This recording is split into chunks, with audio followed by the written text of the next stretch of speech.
ஆசீர்வதிக்கும் தேவன் நம்மை ஆசீர்வதிப்பாரே. துதி ஸ்தோத்திரம் இயேசுநாதா, துதி உமக்கே என்றுமே. இன்று ஒரு வசனம். வேதனை உண்டாக்கும் வழி என்னிடத்தில் உண்டோ என்று பார்த்து நித்திய வழியிலே என்னை நடத்தும். சங்கீதம் 139:24. கர்த்தருக்கு பிரியமான தேவனுடைய பிள்ளைகளே, இயேசு கிறிஸ்துவின் அன்புள்ள நாமத்தினாலே உங்களை வாழ்த்துகிறோம், ஆசீர்வதிக்கிறோம். யோபு தன்னுடைய ஆவிக்குரிய வாழ்க்கையை தற்பரிசோதனை செய்யும் விதம் சிறப்பானதுதான். எந்தெந்த வழிகளிலெல்லாம் பாவம் செய்ய வாய்ப்பு இருக்கின்றதோ அவ்வழிகள் ஒவ்வொன்றையும் தேவனுடைய சமூகத்தில் பரிசோதிப்பதை யோபு 31ஆம் அதிகாரத்தில் பார்க்கின்றோம்.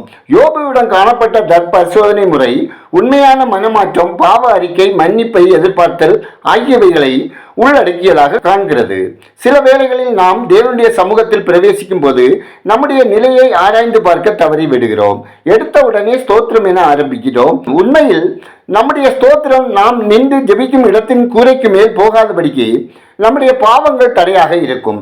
அப்படி இருக்கும்போது நாம் ஸ்தோத்திரம் சொல்வதில் அர்த்தமில்லை.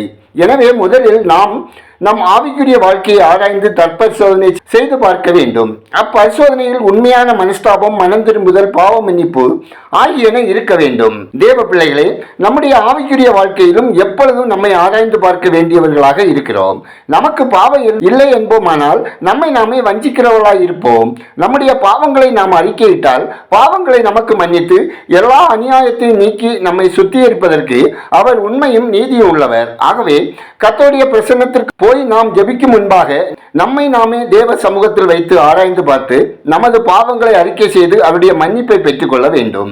நம்முடைய வாழ்க்கையில் தற்பரிசோதனை என்ற அம்சம் முக்கியமான ஒன்று என்பதை நாம் மறந்துவிடக்கூடாது.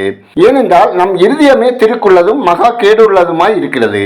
நாம் அறிய முடியாதது தேவனே அறிவார். ஜெபம் செய்வோம். மகா இரக்கமும் கிருபையும் நிறைந்த நல்ல பிதாவே, ஆசீர்வாதமான இந்த நாளுக்காய், இந்த நாளின் வசனத்திற்காய் நன்றி சொல்கிறோம். தேவனே, என் இருதயத்தை ஆராய்ந்து பாரும். வேதனை உண்டாக்கும் வழிகள் இருக்குமானால் அதை என்னிடமிருந்து நீக்கிவிடும். தேவனே, உங்கள் அன்பு பிள்ளைகள் அனைவரின் ஆவிக்குரிய கண்கள் திறக்கத்தக்கதாக அவர்கள் கண்களுக்கு கலிக்கம் போட ஜெபிக்கிறோம். ஆண்டவரே, இன்று ஒரு வசனம் நிகழ்ச்சியில் கலந்து கொள்ளும் அனைத்து மக்களும் பாவ சாப கரைகளிலிருந்து விடுதலை பெறவும் பரிசுத்தமான ஜீவிதம் செய்யவும் ஜெபிக்கிறோம். தேவனே, அந்த காலத்திலும் அஞ்ஞானத்திலும் அறிவீனத்திலும் வாழ்ந்து கொண்டிருக்கிற மக்களுக்கு இரக்கம் செய்து சகலவித அநியாயத்தையும் அறியாமையையும் இருதய கடினத்தையும் நீக்கி அவர்களை போதித்து உமக்கு பிரியமானதை செய்யும் மக்களாக வாழ உங்க கிருபை தாங்க. குடும்பங்களில் சமாதானம், ஒரு மனம், ஒற்றுமை காணப்பட ஒவ்வொருவரின் தொழில், வேலை, வியாபாரம், விவசாயம் ஆசீர்வதிக்கப்படவும் ஒவ்வொருவரின் விருப்பங்கள், எதிர்பார்ப்புகளில் உங்கள் வழிநடத்தல் வேண்டும் எனவும் ஜெபிக்கிறோம். தேவனே, வெளியூர்களில் வெளிநாடுகளில் வாழும் ஒவ்வொரு இந்தியரின் அப்பம், தண்ணீர், கையின் பிரயாசங்கள் ஆசீர்வதிக்கப்படவும் வேலை, தொழிலில் உங்க அனுகிரகம் வேண்டுமாயும் குடும்பமாக கர்த்தரில் மகிழ்ந்து கலிகூறவும் ஜெபிக்கிறோம். தேவனே, இந்த நாளில் பயணம் செய்கிறவர்கள் தேவ பாதுகாப்புடன் பயணம் செய்யவும் ஆபத்து மோசங்களுக்கு விலக்கி காக்கப்படவும் ஜெபிக்கிறோம். வேலைக்காக முயற்சிக்கும் ஒவ்வொருவருக்கும் கர்த்தர் இரக்கம் செய்து வேலை வாய்ப்புகளை ஏற்படுத்தி தர விண்ணப்பிக்கிறோம்.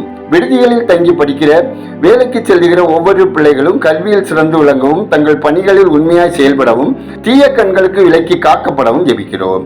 கர்த்தாவே, நெடுநாளாய் வியாதியோடு சரீர பலவீனத்தோடு மருத்துவமனைகளில் சிகிச்சை பெறுகிறவர்களுக்கும் வீடுகளில் படுக்கையாய் இருப்பவர்களுக்கும் தேவரீர் இரக்கம் செய்து அவர்களை குணமாக்கி பலப்படுத்த ஜெபிக்கிறோம். கடன் சுமையினால் குடும்பங்களில் ஏற்பட்டுள்ள துன்பம், துயரம் மாறச் செய்து கடன்களை தீர்க்கத்தக்கதான வாசல்களை திறந்தள்ள ஜெபிக்கிறோம். கர்ப்பஸ்திரீகளின் பலவீனங்கள், பயங்கள் நீங்கி ஆரோக்கியமான சுகப்பிரசவத்தை தந்தள்ளுங்க. அப்பா, குழந்தை பாக்கியத்துக்காக மனபாரத்தோடு விண்ணப்பிக்கிற மக்கள் வாழ்வில் குறைகள் அகற்றி மகிழ்ச்சி அடைய செய்யுங்க. ஆண்டிறுதி தேர்வுக்காக ஆயத்தப்படும் பிள்ளைகள் ஆரோக்கியம், சுகபலத்தோடு சாத்தானின் கண்ணிகளுக்கு விலக்கி காக்கப்படவும் பாடங்களை கருத்தாய் படித்து மனதிலே பதித்துக் கொள்ளவும் தேவரீர் உங்கள் ஞானத்தால் நிறைத்து ஆசீர்வதிக்க ஜெபிக்கிறோம். தேவனே, எங்கள் தேசம் ஆசீர்வதிக்கப்படவும் மக்கள் இரட்சகரை அறியும் அறிவில் வளரவும் ஆட்சி பொறுப்பில் உள்ளோர் உண்மையாய் நேர்மையாய் செயல்படவும் கலவரக்காரர்கள், கலப்படக்காரர்கள், கடத்தல்காரர்கள், பாலியல் வன்கொடுமையாளர்கள், மதுப்பிரியர்கள், போதைக்கு அடிமையானவர்கள் மனம் திரும்பவும் ரட்சிக்கப்படவும் ஜெபிக்கிறோம். கர்த்தாவே, ஊழியர் நலன் காக்கப்படவும் ஊழிய தேவைகள் சந்திக்கப்படவும் ஊழியத்துக்காக ஜெபிக்கும் கொடுக்கும் குடும்பங்கள் ஆசீர்வதிக்கப்படவும் ஊழியத்திற்கு இருக்கும் தடைகள் அகலவும் தடையாய் இருப்பவர்கள் மனம் திரும்பவும் ரட்சிக்கப்படவும் ஜெபிக்கிறோம். எங்கள் ஜெபத்தை கேட்டதற்காய் ஸ்தோத்திரம், பதில் தந்தருள்வதற்காய் ஸ்தோத்திரம். துதிகனமையுமே உமக்கே செலுத்துகிறோம். இயேசு கிறிஸ்துவின் இனிய நாமத்தில் ஜெபிக்கிறோம் எங்கள் ஜெபங்கேளு நல்ல பிதாவே, ஆமேன்.